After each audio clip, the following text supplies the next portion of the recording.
बनिया सुशील, घर में पत्नी भी थी, बच्चे भी थे, लेकिन बेचारा कभी भी घर का पेट नहीं भर सकता था। रोज रात दिन चिंता में पड़ा रहता था। इधर से वर्षाधिकायास, तो मेरी बेटी बड़ी हो रही है, मैं इसका विवाह कैसे करूंगा। घर जाता हूं तो बच्चे रोज रोटी रोटी करते रहते, मैं कभी पेट भर के रोटी भी नहीं दे सकता हूं। बनिए ने कहे वो व्रत किए, कहे वो पूजा की, कहीं वो नियम पालन किए, लेकिन बेचारे का कभी अच्छा दिन आए नहीं। देखो भाई, भगवान की पूजा करने वालों को पेट भरने की कोई कमी नहीं रहती है, लेकिन आजकल लोग पेट की जगह पेटी भरना चाहते हैं। उसका हम क्या करें। पेट भरो, मां देती है उतना।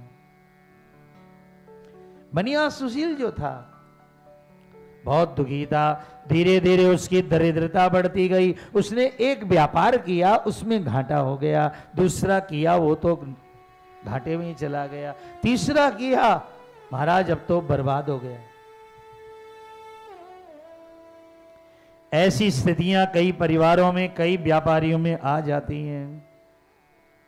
तबो दानम व्रतम किंचित, मैं क्या करूं क्या न करूं, दिन रात चिंता में रहता था बेचारा बनिया।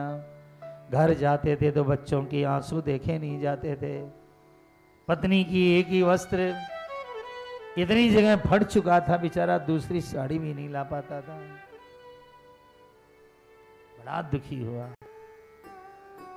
एक दिन की बात है, सुशील बनिया एक ब्राह्मण से मिला जो नवरात्रि कर रहा था। बड़े प्रेम से मूर्ति बिठा रखी थी। कलश स्थापन मुख्य होता है, नवग्रह, षोडश मातृका, इन सब की पूजन जरूर करनी चाहिए। आजकल लोग कहते हैं क्या चावल से खाली गेहूं से मान देते हैं नवग्रह षोडश मातृका। आप लोगों को ज्ञान नहीं है। सारे के सारे देवता मंत्रों के बस है और मंत्र ब्राह्मण के बस है। जब मंत्र के ऊपर ब्राह्मण चावल छुड़ाता है तो नवग्रहों को आकर चावल में बैठना पड़ता है। क्या समझते हैं आप? ब्राह्मण का अपमान न करना। ब्राह्मण जब मंत्र पाठ करता है तो इतने मोटे गणेश जी सुपारी में आके बैठ जाते हैं, क्योंकि मंत्र में ताकत होती है। दक्षिण भारत में देखिए फूल कैसे चढ़ाना, पत्ता कैसे चढ़ाना, बड़ी शुद्धता से चढ़ी जाती है। तो ब्राह्मण को नवरात्रि करते देख करके बनिया सुशील बहुत रोया कि मेरी उम्र बढ़ती चली जा रही है, बेटी ब्याह लायक हो गई है, लेकिन मैंने पेट भर के बच्चों को कभी भोजन नहीं कराया। अड़ोसी पड़ोसी के बच्चों को भोजन करते देखकर मेरे बच्चे रोते ही रहते हैं सदा। हे ब्राह्मण देव, मैं क्या करूं? ब्राह्मण ने कहा, आ मैं तुझे नवरात्रि सिखाता हूं, पर भाई मेरे पास कोई पैसा। अरे पैसे की नहीं चाहिए, दरकार है। धन मुख्य नहीं होता, धर्म मुख्य होता है। और सारे नवरात्रे बता दिए।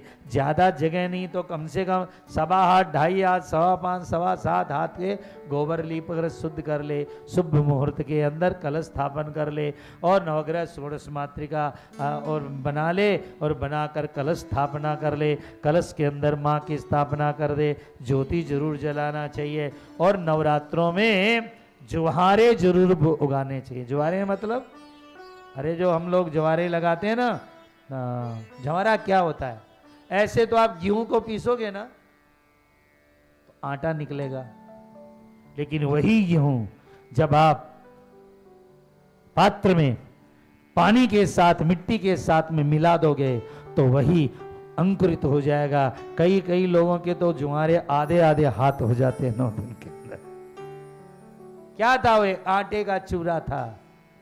लेकिन मां कहती है ये संसार ऐसे ही है पुत्र, कुछ नहीं है गेहूं के अंदर, जौ के अंदर, लेकिन जहां मेरी कृपा बरसेगी तो जैसे जवारा बढ़ता है ऐसे तेरे जीवन में मैं बढ़ती चली जाऊंगी, बढ़ती चली जाऊंगी। जवारे जरूर लगाइए, शुद्धता से लगाइए। बच्चों को समझाइए कि देख तो इसमें केवल आटा है, तोड़ो तो, लेकिन इसमें 1.5 हाथ का, 2 हाथ का गेहूं बैठा है, हाँ? इसमें जो बैठा है बेटा, बस इस माँ मेरी कण कण में छुपी हुई है, लेकिन पूजा पाठ करोगे तो तुम्हारे जीवन में माँ ऐसे बढ़ती चली जाएगी जैसे जमारे बड़े। इनके भी मंत्र है, इनकी भी पूजा होती है, जमारे भी ऐसे नहीं तोड़ने जाते। इसको क्या कहते हैं संस्कृत में? जयंती। क्या कहते हैं? जयंती मंगला काली भद्रकाली कपालिनी दुर्गा क्षमा शिवा धात्री स्वाहा स्वधा नमोस्तुते। अशुद्धता कर दो जो हमारे बिगड़ जाते हैं पवित्रता से। और देखो बेहुदे गीत गाओ तो जुहारे अच्छे नहीं आएंगे, मुड़ जाएंगे, टेढ़े हो जाएंगे। और उसी पर बढ़िया ताल गाओ, बढ़िया राग रागनियां गाओ, जुहारे कितने सुंदर आएंगे, देखना आप कभी। और गंदा संगीत बजाते उनके ऊपर। यही खेतों में है, खेतों में जहाँ संगीत शास्त्रीय बजता है वो खेती बहुत बढ़िया होती है। और ये विज्ञान ने बता दिया अब। और जहाँ गंदे भोड़े गीत गाए जाए वहाँ फल तो होते हैं लेकिन काने कुबड़े फल पैदा होते। तो आपके जीवन में शुद्धता होनी चाहिए। तो भगवती के नवरात्रे बता दिए गए। और सुशील बनिया या घर आया, पत्नी से बोला मैं नवरात्रे करूंगा। शुद्ध से स्नान करके सुंदर मुहूर्त देखकर कलश स्थापन कर दिया। कोई मूर्ति उसके पास नहीं थी माँ की, तो केवल सिंदूर से उसने एक लकीर खींच के बिंदी लगा दी। उसी से पहले ऐसे ही बनाते थे अपने घरों में, फोटो में तो अब चाली है भाई। 30-40 साल पहले कैसी बनती थी माता जी? हमारी दादी जी माता जी बना देती थी सिंदूर से। मां सर्वव्यापिता है, व्यापिनी है। और उसने बड़े प्रेम से नवरात्रे किए, ज्यादा न कहते हुए बेचारा नवरात्रा करते रहा और माँ की आस करता रहा। माँ मैं सब जगह सर पटका, सब जगह घूमा माँ, लेकिन आप ही मेरा कल्याण करो। 1 साल उसने नवरात्रे किए, कोई विशेष फायदा तो नहीं दिखाई दिया, लेकिन मन बड़ा खुश रहने लगा पहले नवरात्रे से। पहले तो मन खुश भी नहीं रहता था।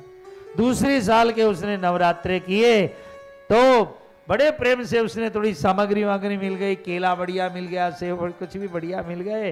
तो दूसरे नवरात्रे किए तो उनको लगने लगा कि अब बच्चों की रोटी की व्यवस्था मैं कर सक रहा हूँ।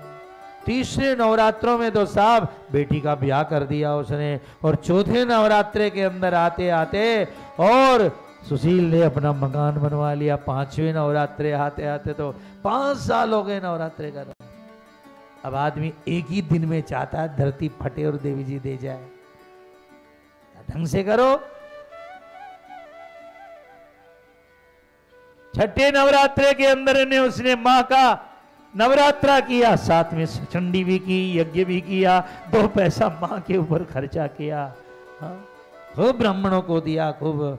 और महाराज 8वां नवरात्रा उसने यज्ञ भी किया, हवन भी हुआ ना 9वें दिन हवन भी किया। और 9वें रात्रि में वो हवन कर ही रहा था और माँ रो रहा था। उसी समय भगवती माँ ने प्रकट होकर दर्शन दिया बनिया को।